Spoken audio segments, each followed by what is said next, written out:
آپ صلی اللہ علیہ وسلم کے انتقال کے پہلے انہوں نے صحابہ کرام کو قیامت کی کئی نشانیں بتا کی گئی ہے۔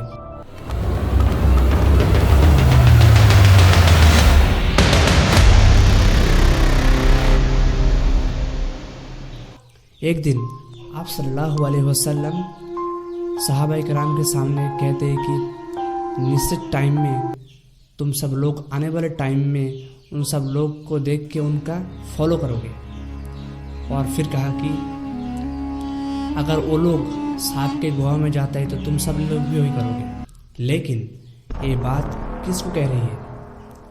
صحابہ کرام نے آپ صلی اللہ علیہ وسلم سے پوچھا کہ آنے والے ٹائم میں جو لوگ آئیں گے ان سب کو؟ آپ صلی اللہ علیہ وسلم نے کہا یس، اس کے علاوہ اور کون؟ اور پھر آپ صلی اللہ علیہ وسلم نے کہا کہ میرے امت میں سے ایک زمانہ آئے گا کہ جیسا بنی اسرائیل کے زمانہ جیسا تھا۔ پھر آپ صلی اللہ علیہ وسلم نے کہا کہ اگر بنی اسرائیل کی کوئی بھی آدمی اگر عوامی طور پر ان کے مدر کے ساتھ زنا کرے تو میرے امت میں سے بھی وہی لوگ ہوں گے۔ یہ بہت حیرانی والی بات ہے۔ آپ صلی اللہ علیہ وسلم یہ سب باتیں 1400 سال پہلے بول کی گئی ہے، اور اس قیامت کی علامت کی نشانی بہت باتیں بتا کی گئی ہے۔ یہودی اور بنی اسرائیل کون ہیں؟ اس بات میں بہت بڑی ڈیفرنس ہے کہ یہودی اور بنی اسرائیل ایک ہے؟ سوال کہ نو۔ ابراہیم علیہ السلام کی دونوں بیٹے تھے، ایک بیٹے کا نام اسماعیل اور ایک بیٹے کا نام اسحاق۔ اسماعیل علیہ السلام فلسطین کو چھوڑ کے مکہ میں چلے آئے ہیں، اور اس طرف اسحاق علیہ السلام ان کے فادر کے ساتھ فلسطین میں ہی رہے۔ اور پھر اسحاق علیہ السلام کے ایک بیٹے کا نام یعقوب، ان کا اور ایک بھی نام تھا اسرائیل۔ اور پھر یعقوب علیہ السلام کے سب بیٹوں کو کہا جاتا تھا کہ بنو اسرائیل۔ یعقوب علیہ السلام کے بیٹے میں سے ایک بیٹے کا نام یوسف علیہ السلام، اور آتے ہیں یونس علیہ السلام۔ بنی اسرائیل کے قبیلے سے آتے ہیں داؤد علیہ السلام، سلیمان علیہ السلام، موسیٰ علیہ السلام، اور آتے ہیں عیسیٰ علیہ السلام۔ کہا جاتا ہے کہ 1,24,000 پیغمبروں کے اندر بنی اسرائیل کے قبیلے سے زیادہ آتے ہیں۔ لیکن دوستو، بنی اسرائیل کا نام یہودی کب ہوا؟ جب عیسیٰ علیہ السلام کو انہوں نے سکار نہیں کیا، تب اللہ تعالیٰ نے ان کا نام قرآن پہ لکھا ہادو۔ اس کے بعد اللہ تعالیٰ نے ان سب کو بنی اسرائیل نہیں یہودی بولا، جو آج کے زمانے میں ہے۔ یہ بہت لمبی ہسٹوری سے انشاءاللہ اس کو لے کر بعد میں باتیں ہوگی۔ چلیے آگے بڑھتے ہیں۔ اب رسول اللہ صلی اللہ علیہ وسلم فرماتے ہیں کہ بنی اسرائیل کے بھیتر 72 دھرمک سموہ تھے، اور میرے امت کے اندر 73 دھرمک سموہ ہوں گے۔ آپ صلی اللہ علیہ وسلم نے فرمایا تھا کہ ایک ٹیم کو چھوڑ کے باقی سب جائیں گے جہنم میں۔ اور پھر صحابہ کرام نے کہا کہ وہ کون ہوں گے جو جنت میں جائیں گے؟ آپ صلی اللہ علیہ وسلم نے کہا کہ وہ ہوں گے جو مجھے اور میرے صحابہ کرام کو انسرن کریں گے۔ لیکن آپ صلی اللہ علیہ وسلم کی 1400 سال پہلے کی بات وہ اب ہمارے آنکھوں کے سامنے سب کچھ سچ ہوتا جا رہا ہے۔ اور پھر حضرت عمر رضی اللہ عنہ فرماتے ہیں کہ ایک دن ہم سب مسجد النبوی میں بیٹھے تھے، اچانک ایک آدمی آیا، بہت ہینسم، بہت اسمارٹ۔ ان کا کپڑا بالکل سفید تھا اور ان کا بال بالکل بلیک۔ مسجد کے اندر آنے کے بعد آپ صلی اللہ علیہ وسلم کے بالکل سامنے بیٹھا اور کہا، اے محمد، آپ مجھے اسلام کے بارے میں بتاؤ۔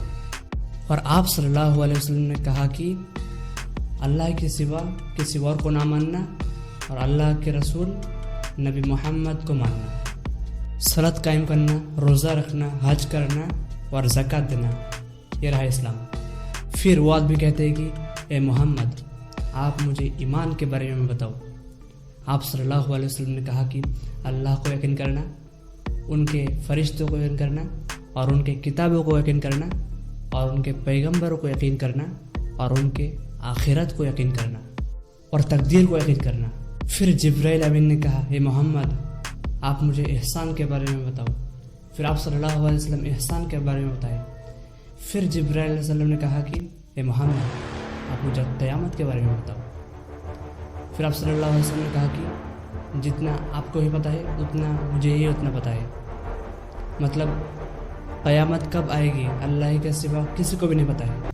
پھر جبرائیل امین نے کہا قیامت کی کچھ نشانی تو بتا دیجئے۔ پھر آپ صلی اللہ علیہ وسلم نے کہا کہ جب نوکرانی اپنی والدین کو جنم دیں گی، اس کو بہت سارے علماء کرام کہتے ہیں کہ جب بیٹے اپنی والدین کو غلام سمجھے گی، جس پر آپ صلی اللہ علیہ وسلم نے کہا کہ نادان بھر کے لوگ جس کے پاس رہنے کے لیے کوئی جگہ نہیں تھے، رہنے کے لیے کوئی گھر نہیں تھے، کھانے کے لیے کوئی پیسہ نہیں تھے، پہننے کے لیے کوئی کپڑے نہیں تھے، اس ٹائپ کے آدمی لمبی لمبی بلڈنگ کی ایک دوسرے کے ساتھ آپس میں کمپٹیشن کریں گے، مقابلہ کریں گے۔ اور آپ صلی اللہ علیہ وسلم کی کہا کہ تم سب لوگ قیامت کی انتظار کرو۔ ویسے بھی آپ بڑے بڑے کنٹریز پہ جاؤ، وہاں پر قیامت کی علامت آپ سب دیکھ پاؤ گے، قیامت کی قریب نشانی بھی آپ دیکھ پاؤ گے۔ مسلمان دین سے ہٹ جائے گا، مسلمان صلاۃ چھوڑ دے گا، مسلمان کمزور ہو جائیں گے۔ اور پھر کہا کہ کافر بے ایمان انہوں نے مسلمان کو گھیر کر مسلمان کی ہتیا کرے گا۔ اور پھر کہا کہ اس کے بعد ایک بڑا یدھ شروع ہوگا، اور اس کے بعد آئیں گے امام المہدی، اور اس کے بعد ہوگی اسلام کی جیت۔ پھر آئیں گے دجال انسان کے روپ میں، اور پھر آئیں گے عیسیٰ علیہ السلام۔ اس کے بعد ہوگی اسلامی خلافت۔ پھر سوال ختم اور وہ آدمی چلے گئے، اور آپ صلی اللہ علیہ وسلم عمر رضی اللہ تعالیٰ عنہ کہا کہ یا عمر تم جانتے ہو کہ وہ آدمی کون ہے؟ عمر رضی اللہ عنہ کہتے ہیں کہ اللہ یعنی ان کے رسول اچھے سے جانتے ہیں۔ اور پھر آپ صلی اللہ علیہ وسلم نے کہا کہ وہ جبرائیل علیہ السلام ہیں، تم سب کو تمہارے دین سکھانے کے لائے تھے۔ ہسٹوری میں پہلی بار جبرائیل علیہ السلام انسان کے روپ میں جنتا کے سامنے آئے ہیں، اور وہ ہی پہلی بار اور وہ ہی پچھلی بار۔ جبرائیل علیہ السلام کبھی بھی نہیں آئیں گے اس کے بعد۔ تو دوستو بہت باتیں ہوئی، انشاءاللہ نیکسٹ ویڈیو میں آپ سب کو ملوں گا، تب تک کے لیے السلام علیکم، اللہ حافظ۔